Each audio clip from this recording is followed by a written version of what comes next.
Hello and welcome everyone. तो आज हम शुरू करने वाले हैं हमारे बिहार एसएससी का जीके और जीएस का प्रैक्टिस सेट। तो चलिए शुरू करते हैं।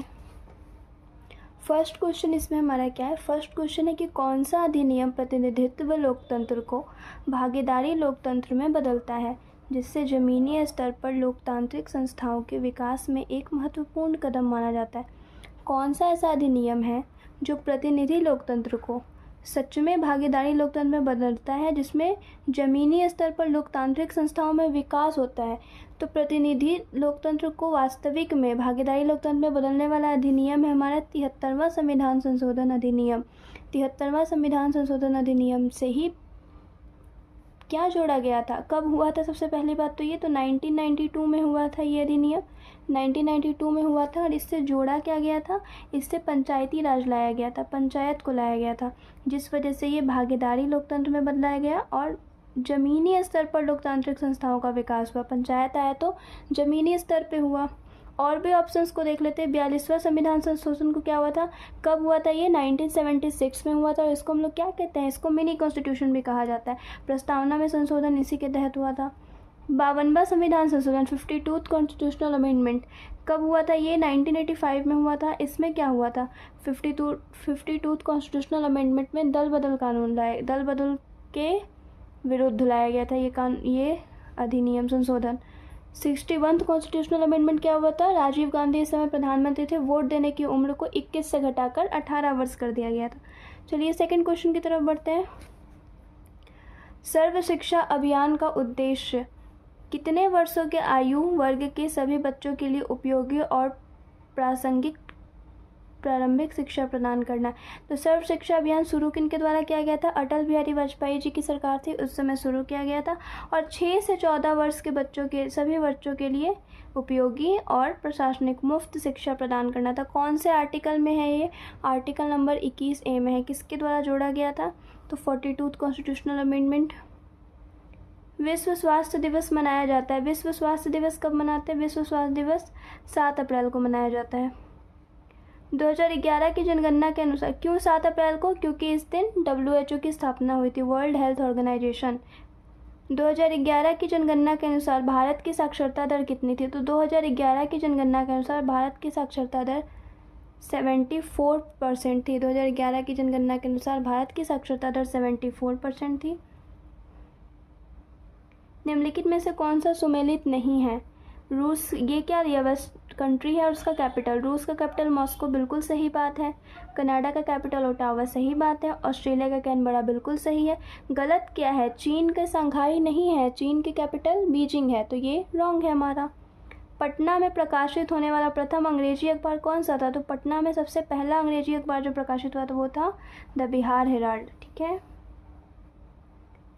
UNDP, United Nation Development Programme, संयुक्त राष्ट्र विकास कार्यक्रम का मुख्यालय कहाँ है? तो न्यूयॉर्क में मुख्यालय है UNDP का।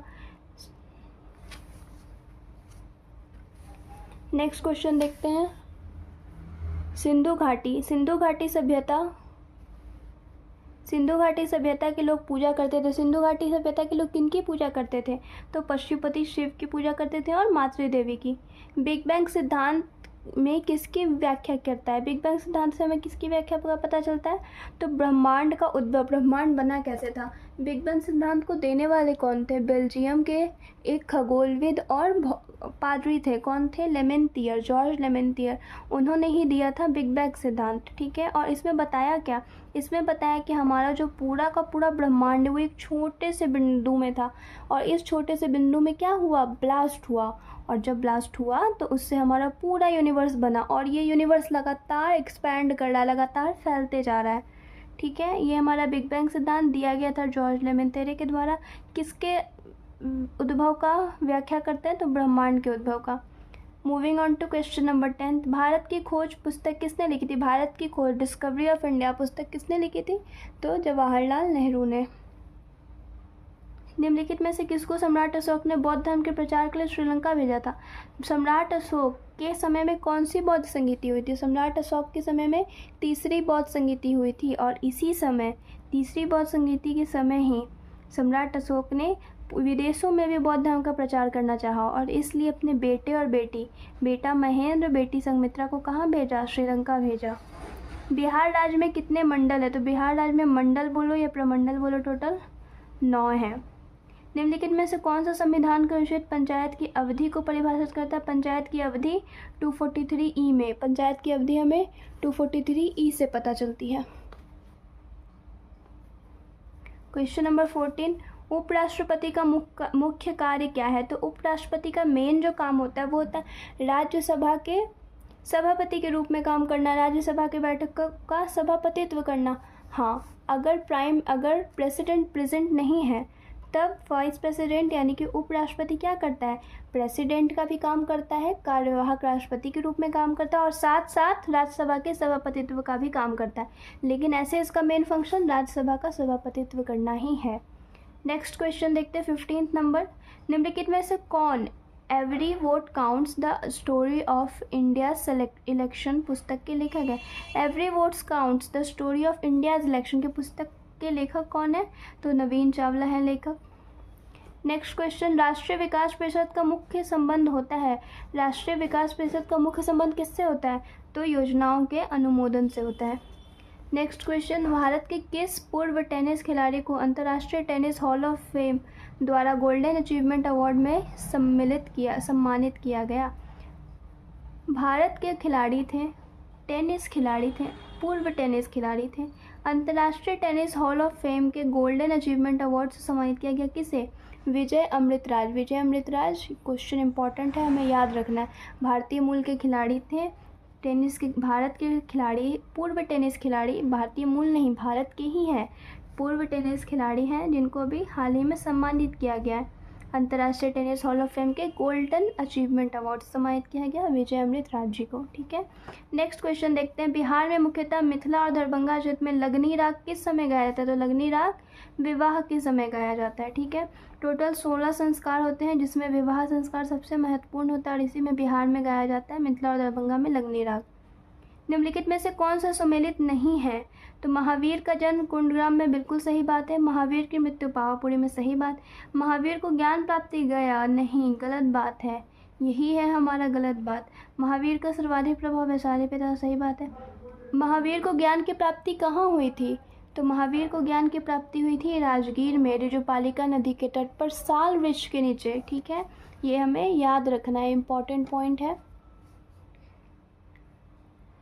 किस सातवाहन नरेश ने गाथा सप्तशती नामक महत्वपूर्ण कृति की रचना की थी? तो गाथा सप्तशती की रचना सातवाहन नरेश हाल ने की थी। ठीक है, सातवाहन के सबसे प्रतापी शासक कौन थे? गौतमीपुत्र सातकर्णी। और सातवाहन वंश के संस्थापक कौन थे? सातवाहन वंश के संस्थापक थे सिमुक। ठीक है, ये सातवाहन वंश के बारे में इंपॉर्टेंट पॉइंट्स हो गया। नेक्स्ट क्वेश्चन देखते हैं। किस मुगल सम्राट के मकबरे में गुंबद का निर्माण नहीं किया गया है? तो अकबर के मकबरे में गुंबद का निर्माण नहीं, अकबर का मकबरा है कहाँ? तो सिकंदराबाद में। ठीक है, 5वां यूके इंडिया अवार्ड 2023 में किसने global Indian icon of the year का पुरस्कार जीता? Global Indian icon of the year 2023 में 5th यूके इंडिया अवार्ड्स के अंदर 2023 में global Indian icon of the year कौन बनी? मैरी कॉम बनी है। ठीक है, जब सिंध का विलय हुआ उस समय भारत का गवर्नर जनरल कौन था? तो सिंध का विलय 1843 में एलिन बरो के समय। अलीगढ़ आंदोलन का चरित्र कैसा था? ब्रिटिश विरोधी नहीं, ब्रिटिश के साथ था, ब्रिटिश समर्थक था। कांग्रेस विरोधी, हाँ बिल्कुल कांग्रेस विरोधी था, ब्रिटिश का समर्थक कर रहा है तो कांग्रेस का विरोधी ही था। कांग्रेस समर्थक नहीं, हिंदू विरोधी, बिल्कुल हिंदू विरोधी था। और हिंदू समर्थक नहीं था। तो हिंदू विरोधी, कांग्रेस विरोधी, ब्रिटिश समर्थक 2, 3 एंड 5। नेतृत्व किसने किया था? सैयद अहमद खान ने नेतृत्व किया था इसका। Next question number 25। सविनय अवज्ञा आंदोलन अंतिम रूप से कब वापस ले लिया गया? तो 2 चरणों में चला था सविनय अवज्ञा आंदोलन, जिसको आखिर में समाप्त कब किया गया? तो अप्रैल 1934 में सविनय अवज्ञा आंदोलन अंतिम रूप से समाप्त हो गया था। भारतीय संविधान के किस भाग में राष्ट्रपति के चुनाव से संबंधित भाग 5 में हम लोग किसके बारे में पढ़ते हैं? केंद्र के बारे में पढ़ते हैं, सेंटर के बारे में पढ़ते हैं, और राष्ट्रपति भी तो केंद्र का ही हिस्सा है, तो भाग 5 में ही आएगा हमारा राष्ट्रपति। आर्टिकल नंबर कितना से कितना तक होता है, तो 52 से होता है 52 से 61 तक, और 72 भी आता है इसमें क्षमादान की शक्तियाँ। तो ये राष्ट्रपति के लिए इतने आर्टिकल्स हैं, जिसमें से 54 नंबर में निर्वाचन आता है।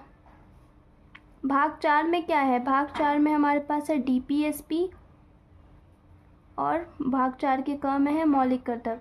भाग 6 और भाग 7, ठीक है। तो भाग 5 में राष्ट्रपति के चुनाव से संबंधित नियम।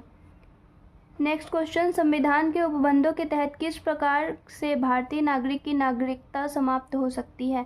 भारतीय नागरिक की नागरिकता समाप्त किस तरीके से, त्यागने पर, हाँ बिल्कुल, वंचित किए जाने पर बिल्कुल, पर्यावसान करने पर बिल्कुल, तो सारे तरीक़ों से, इन सारे तरीक़ों से नागरिकता समाप्त हो सकती है, ठीक है। नेक्स्ट क्वेश्चन देखते हैं, अनुच्छेद 25 से 28 के अंतर्गत प्रदत्त धार्मिक अधिकारों पर राज्य किन आधारों पर प्रतिबंध लगा सकता है। ऑप्शन है लोक व्यवस्था, सदाचार, स्वास्थ्य, इन तीनों तरीकों से प्रतिबंध लगा सकता है, तो उपयुक्त सभी हो जाएगा। राष्ट्रपति पद पर कार्यवाहक राष्ट्रपति के अलावा सबसे कम अवधि तक पद पर रहने वाले व्यक्ति डॉक्टर जाकिर हुसैन हैं। निम्नलिखित में से कौन सा एक सुमेलित नहीं है, तो कौन सा सुमेलित नहीं है, कोयना जल विद्युत परियोजना, सही बात है। कलपक्कम परमाणु शक्ति केंद्र, सही बात है। कोलकाता भूतापीय ऊर्जा केंद्र है, ये गलत बात है हमारा। भावनगर ज्वारीय विद्युत परियोजना है, सही बात है। नेक्स्ट क्वेश्चन देखते हैं, हाल ही में किसके द्वारा प्रमुख पुस्तक Modi shaping a global order of influx लिखे गए हैं, तो Modi shaping a global order influx S Jaishankar द्वारा लिखी गई पुस्तक है। एस जयशंकर कौन है, वर्तमान में हमारे फॉरेन मिनिस्टर हैं, विदेश मंत्री हैं।